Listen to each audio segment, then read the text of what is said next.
From raising littles to self-care. Working on your career to working on peace. We've been there. We are there. Or we're headed that way. I'm Brittany. And I'm Caitlin. And we got this. So Caitlin, another week. We have made it through. What's going on with you? Where are you at this week? Oh my goodness. Well, I think the biggest thing that's impacted me just in the past couple of days, well, there's a couple things, but one, I have a little story to tell you about the weekend. And it's a little mom guilt incident that occurred with my baby girl, Birdie. And I feel so bad about this, Brittany. We were at the park. It was Saturday morning, and I thought I was doing a good thing. Birdie loves to be outside. We were going on the playground. I had my coffee in my mug, and we were running around the playground. We get up to the top of the slide, and Birdie wants to go down. Well, whenever we go down the slides, she gets on my lap, and we go down together. Well, we've never been down this particular slide, and I swear to you, it felt like it was greased up. Like, we got on the slide and shot down this slide. And I stuck my leg out like I always do to make us go slow. Oh my gosh, not Brittany, working. This is awful. She flew forward, hit her face on the slide, slid down the slide, and then did a somersault at the bottom. I saw it in slow motion, and I keep seeing it repeat head, and poor baby has like a bruise on the side of her eye and on her forehead, and I just feel so bad about it. Poor baby. And I'm sure you feel, but part of it, this is what happens. They are, I will say, somehow these little munchkins are so resilient because that's part of life. They fall down, they get bumps, they get bruises, they might break something, and it's part of the process. So we live through it and we deal with it. And you did nothing wrong, but I'm sure. Gosh, Brittany, my dad said babies were made to bounce. They were. I know. I think that's why they're like made with something like that because, you know, my little one, Zoe, she's already starting to throw these tantrums when things don't go her way. Yes. And the drama queen in her, what she does is she will throw herself to the ground and then throw her head back. And we have wood floors everywhere. So she'll hit her head and then she'll start crying even more because she's hurt herself. Yes. But it's like so this weekend, this was happening. And it wasn't anything big. I think I was walking away in the wrong direction and she didn't want me to. And I could see this happening. So I quickly threw myself to put my hand, you know, to get behind her head so she doesn't hit her head because I'm afraid she's going to walk around with concussions all day because she hits her head so much. I know. And then I twisted my back the wrong way. And right away, I'm like, there we go. Now I've had the back, was icing it, heating it over the weekend, all because I was trying to cushion her fall. Yep. So we're going through this together. I literally just ordered 4 new dining room chairs, and they are packed away in the guest room, along with my very prized possession, my what are those called? Those stools for the counter in the kitchen. They're so cute. Also in the guest room because Birdie wants to climb on them all the time. Oh yeah. What is this life? It is. You're trying. Basically, they say parenting is pretty much basically just trying to make sure they're alive. You're trying to keep them well and not broken. Right. And if you've done that, you know what? You've done half the job. So that's good. So how was your week, Brittany? What's going on in your world? It's been good. You know, I'm getting through. It was a great weekend. I wanted to, we had a busy weekend, obviously last weekend with photos and, you know, the pumpkin patch and all this stuff. So we really wanted a weekend of just not doing much. We wanted to stay home. And I have an update for you. Yeah. As worried as I was last week about the pictures, we got them proofs back from the photographer, and we got quite a few good ones. She is a genius because somehow she made what was one of the worst days for me look really great. And we got our pictures. So crisis averted.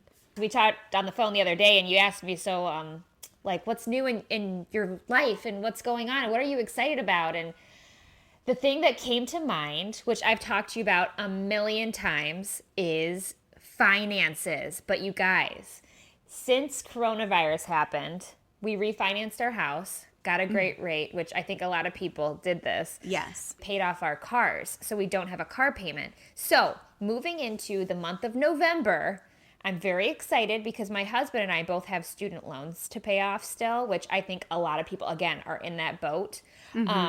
I'm excited because we're actually going to have a financial plan set in place that automatically will draw money out of our account so that we can put it towards saving for retirement, saving for Birdie's college fund, and paying off debt, which I'm so excited about.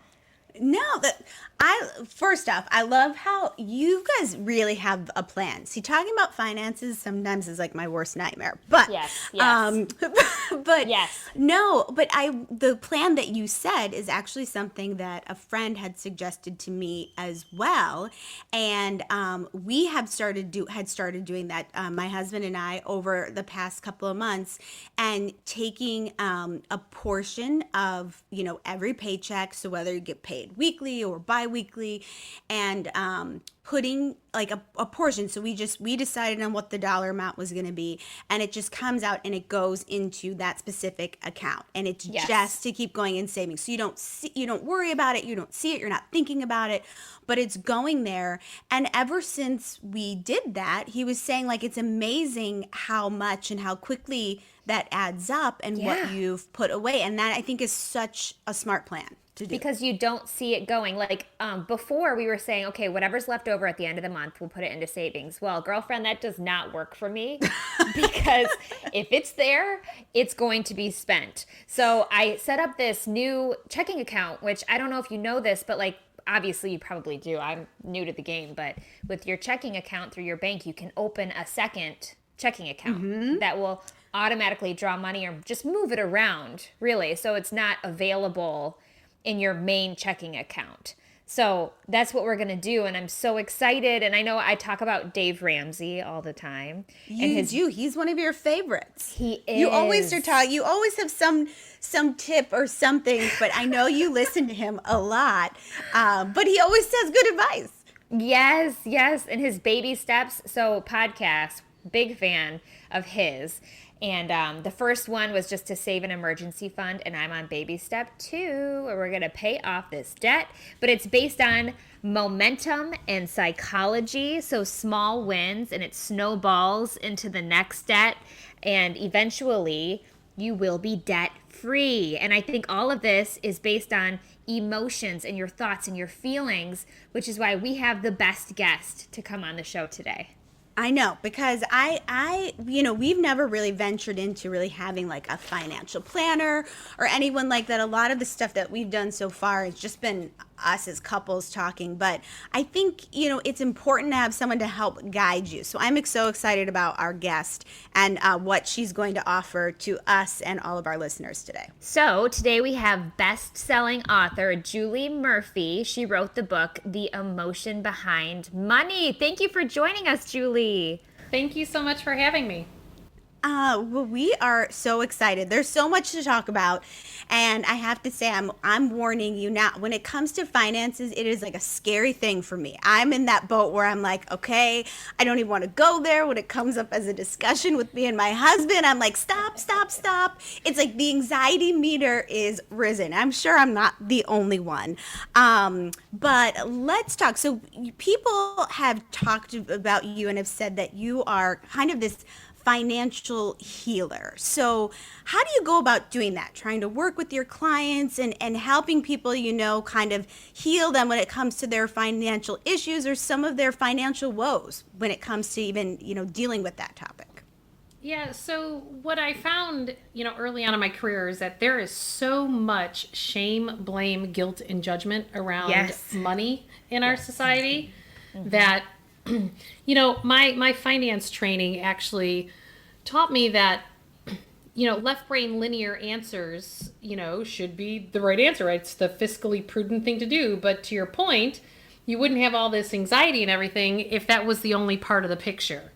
And so what I have come to the conclusion of in so many areas that you have to take the psychology piece into play. And when a client comes into my office, we always we have these questionnaires. One are questions to figure out how are you operating from a left brain perspective, but then also the right brain, because our formal education has actually worked against us when it comes to how we're handling our money. And it's because of the fact that we've completely zeroed out the humanity component. Yes. And we wouldn't have anxiety if we were all doing things right. So, like, I had a client this morning who said to me, because I told her she couldn't negotiate herself away, that if the place that she lives in makes her giggle, and it's the only thing that's expansive, while she lost her job during the pandemic, and she's starting to take out of her retirement accounts early, and she's only 58 years old, and like, what do you do? And I said, well, you're not going to sell your house because that's still an asset. Like, we have to take into account, like, what does it do to somebody if you're not feeling expansive about your financial situation? Then it's the wrong answer. Right. Because that's going to create more financial scarcity. Right. Okay. And we don't realize the compounding effect of that. So, Julie, I was looking into your book a little bit, and I saw your life navigation wheel. And from what I understand, like you said, it's how emotions can drive your spending. So you have to make sure that your inner wealth, your life purpose, is fulfilled with, you had 4 different things: work life, family life, personal life, and financial life. So do you go through each of these different items with your clients? That's exactly what I do. Yeah, I walk clients through... I actually, from my book, The Emotion Behind Money, actually led me to the second one, whereas I actually, my second book called Awaken Your Wealth is where I map out the actual process. But it's about figuring out, like, what is true for me in my heart today and my desires of what I want to create today, no matter what age or life stage you're in. And then you build your wealth from the inside out. So I'm always talking to clients saying, do you love your job? And there are not that many people that actually say yes to that question. I believe that. I believe that. Yes.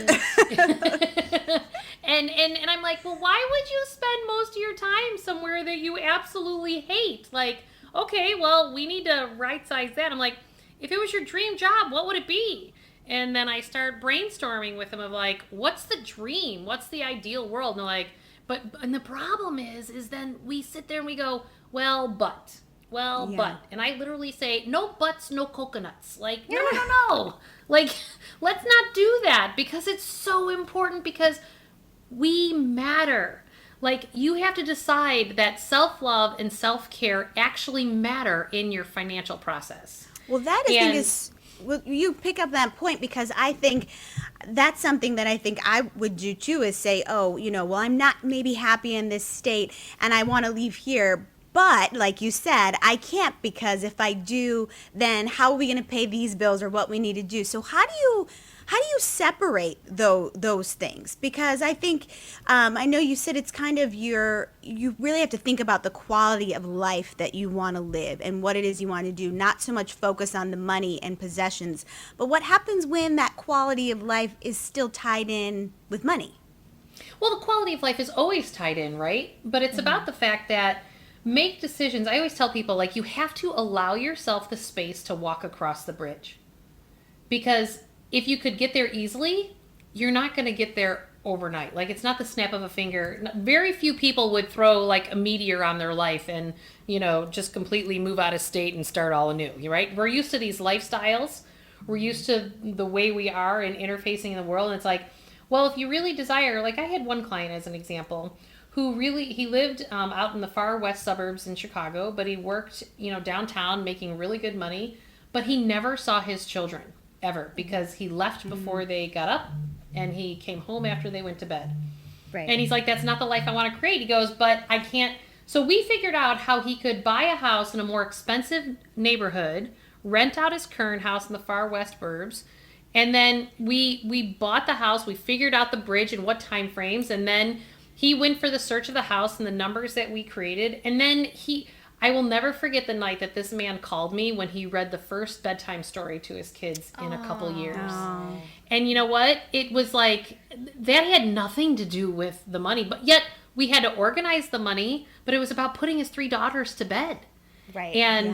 And so The problem is that we think that there can't be solutions, and there can be. And what we have to do is we have to decide which one's more of a priority. And sometimes we don't do that because we're such in the rat race of trying to run so hard and so fast that we don't have to negotiate those things away. And also know that at one time it was more important for him to live out in that far suburb to maximize his real estate value versus, you know what, I'm going to pay a lot more for something because I'm going to have more quality of life with my family. Like, his priority changed. Right. Yeah. And sometimes we don't realize that happens because we don't take the time to actually, nobody asks us those questions unless somebody's provoking it out of you. Right. Right? Well, and I think that's, like you said, I think a lot of people are in that boat right now, especially during this pandemic and COVID. I think people are getting that time because we've had to step back from so many things and start to really realize what is my priority. And people are realizing that those priorities have changed and they're moving in different directions because they've had the time to step back and really think about it. I cannot tell you how many parents are loving being able to do business meetings from home on Zoom. Oh my goodness. Because right? they've increased their quality of life because they don't have their commutes that were killing them. Mm-hmm. And they have high quality time with their kids. And people are going to start renegotiating their life as the economy starts to reopen again, because people will not go back to the rat race that we had. Right. And that's okay. Like, we need to be like, it's okay that that's what we choose. And it's okay that it's redesigning. And it's, you know, but what I have come to learn, and I talk about this in my Emotion Behind Money book, that if you stay in a job, for example, where it served its purpose at one point and now it's just paying the bills and it's a good paycheck because you're providing for your family, and you negotiate your soul along the way that it no longer feeds your soul to do that job anymore because you can do it in your sleep. Those people, I've had 50% of my male clients between 55 and 65 years old have developed cancer around their hip area. Oh, and no. every single one of them lost their job not by their choice. Interesting. Yeah. When you are in a situation where you have debt and you have family bills to pay, you're paying your mortgage, you know, you can't just say, I don't want to go to work anymore. Well, that's why I'm talking about the bridge, right? So I always talk about money, and I talk about this in my new book, Awaken Your Wealth, that you want to divide your money up into your financial past, your money in the present moment, and then your money, your future monies. So your past are your debts. Those are all your past choices. So you are working in the present moment, which is your income coming in and expenses going out, for all those past choices to pay for your debt. Yes. Let alone try to plan for the future all at the same time. Right. So some of the things that I've done with people is that, okay, so you have these debt payments and you sit there and go, okay, they are what they are. We've made decisions. I've had people decide to like sell a car and move closer to the city, so they only need one car, but that opened up $600 a month. Yeah. You know, it's different choices, but you know, we've layered ourselves with so much debt. It gives us a lack of freedom. You know, like when somebody pays, you talked about Dave Ramsey earlier, and you know, I for years have been having clients, the minute you pay off your car, then create an online savings account. And there's lots of them out there. And you name it. You literally name it and say new car fund, or if you know what kind of car you want, you name it. Yeah. And then you put that car payment automatically, just like the payment came out of your checking account, and you now have it automatically paid to that. So that your next car then costs you less. And what I have found is that people, the next car you'll probably finance half of it, and the car after that you'll pay cash for it. Yes. But you can do that same thing with when your student loan payments are done. Yes. Well, then shift that student loan payment into a college fund for your kids. Right. Mm-hmm. Yes.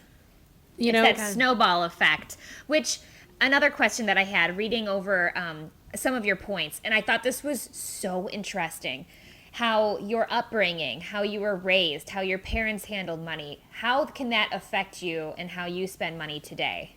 It always affects you. So we have to realize that 97% of our response to the world comes from our subconscious mind. And that subconscious mind is fully developed by the time we are 7 years old. And this is based on the research from Dr. Bruce Lipton, who's a biologist. Yeah. And he wrote a book called The Biology of Belief. And it is spot on that we are coming from, our brains have two operating systems. One's the conscious mind and one's the subconscious mind.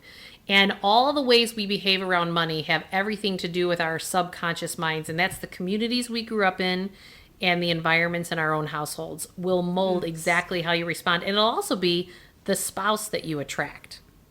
Really? So true. Absolutely. So true. Whoa. In what way? What do you mean? Well, like if your mother always hid the debt from your dad because he always yelled at her for spending, you're going to attract the guy that wants to completely take care of you. And you're going to have your little squirrel cash somewhere. And you're going to be like, oh, I have this one little account that I'm just not going to tell him about. Like that is the truth, though. I'm telling you, are hitting on so many levels right now, because I feel like that was something too that even my own mother always said, to me, always have, your little amount that's just yours, that you don't have to say something about. And that's something that that I seen or grew up with, is that, okay, we always have to have something that's just your own, put aside, and that you can go to, and you don't have to, ask questions or answer questions about it if you're going to spend money. And that is something that, like you said, thinking back to even the age of 7 or being young, that always I remembered and stuck with me. And that's something that I feel to this day as well. And I look at my husband, and he, came from a family too that had money. They grew up wealthy and things like that. But his mother was the type, which he gets, and he's the same way, where it didn't matter how much money he had, he was always trying to work for more, and was always afraid of not having it. And my husband is the exact same way. And it's like I can see it, that I have my learned behavior from childhood, and he's the same way when it comes to money, and it's all learned from the way he grew up. Right. And then what you have to do as a couple is then what's the bridge between those two worlds as to what you want to empower your children with? Yes. Right? So often when somebody comes from no money, they give so much money then to their kids that their kids then are recluses and they can't figure out how to do their own cash flows. Like I see that all the time, where I have parents that they're like, well, I can't get rid of my credit card with my 28-year-old daughter ever since she went to college. I'm like, close the account. You literally just have to call the 800 number and shut it down. Right. But there's this guilt and this shame because they have the wherewithal to do it, but they're not teaching their children then to build their own financial muscles. We have to all build our own financial muscles. In a healthy way. Yep. Yeah, and the only way you do it is by experience.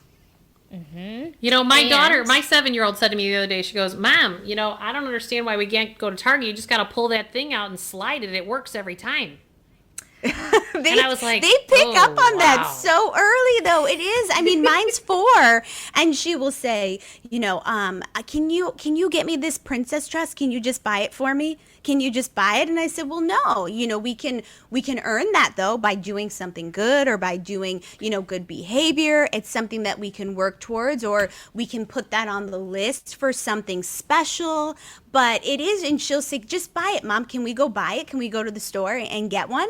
And she's 4. So it is, I mean, you're thinking about that too. And how do you raise your kids with having this sense of, knowing financial stability? You want to give them things, because I think as any parent, that's what you want to do. You're like, oh, you do all this because you want to do it for your kids. But how do you balance that so that you're also teaching them, the proper way so that they can be financially adequate as they get older? And they're learning all that so young. Right. Well, it's about the fact that the kids have to have skin in the game of their financial reality. One of the best things I saw a parent do is that they told their children, just like a 401k match, right? A 401k match at an employer says, hey, I'll give you free money if you care enough about your own money and put your own money in, then I'll give you the free money. Yes. And I had a parent do that with their child for college. They said, whatever scholarships you get, I will match it 100%. Wow. And their son decided through 7th, 8th grade in high school to stay in Boy Scouts and become an Eagle Scout. Not so much that he wanted to, but he was like, I'm going to get the free tuition so Mom and Dad will pay my room and board.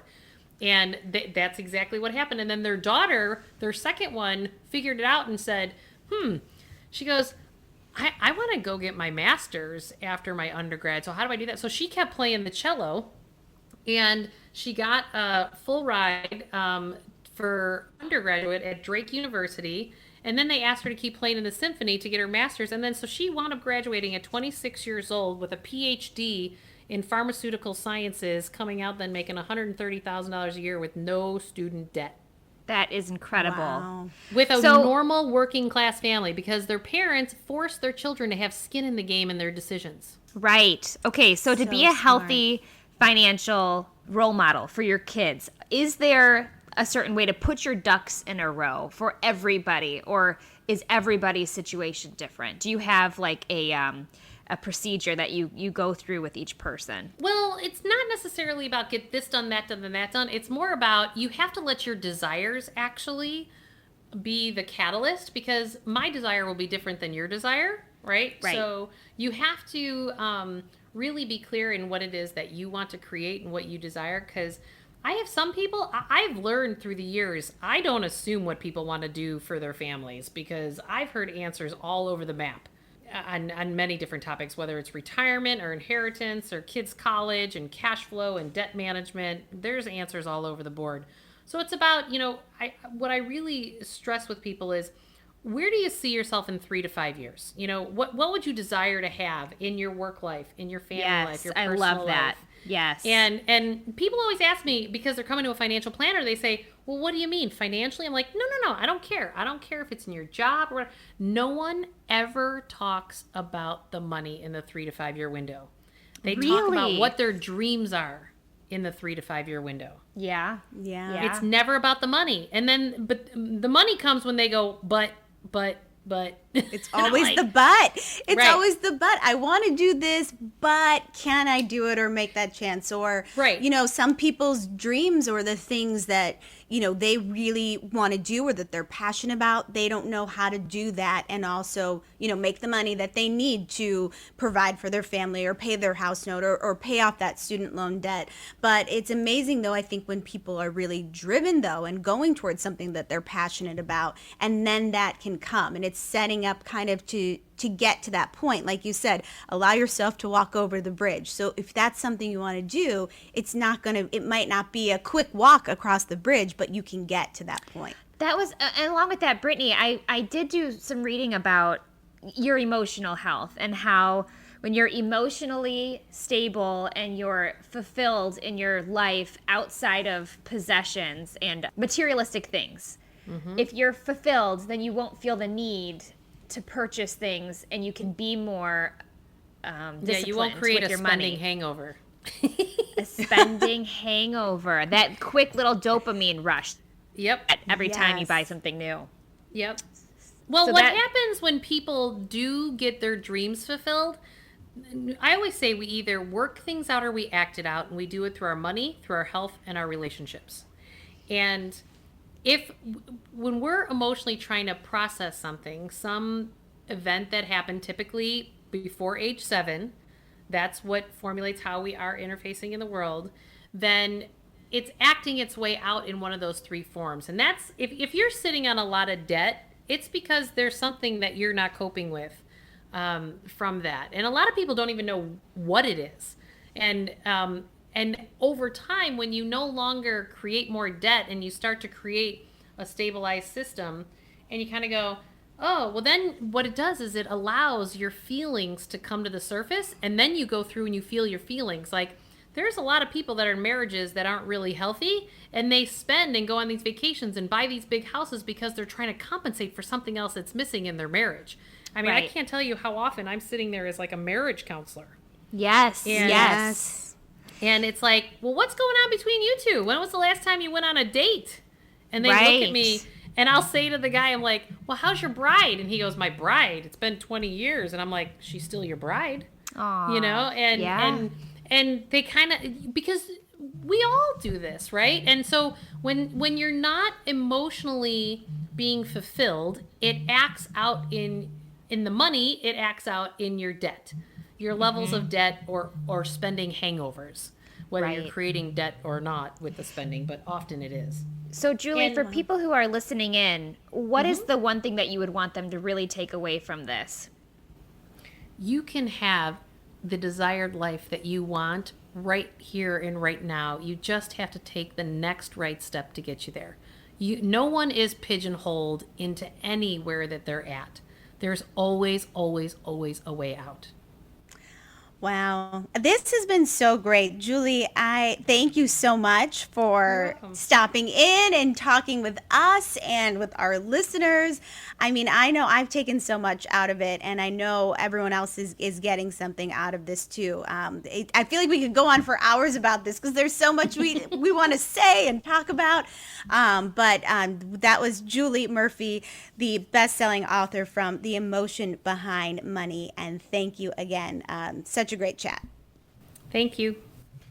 Caitlin, that was awesome. It was so good. I feel like Julie is a special person because I literally feel like not only is she, an expert and she's a financial planner and, she can help you with that, but I feel like she's a life coach as well, and just helping people to realize, in their life what it is they want, what their dreams are, what their goals are, and really helping you get to that point. And I love how she separates it too, and knowing, I think, so much of us are so tied into, money and how much this costs and how am I going to do this, and like, how are we going to pay off our debt, or how are we going to pay our mortgage, and you kind of link to things, or you latch on to things because that's going to just help you meet that goal, even though it might not be fulfilling you as a person or the goals that you have inside. But she's really helping people get to that point, and I think it's so important.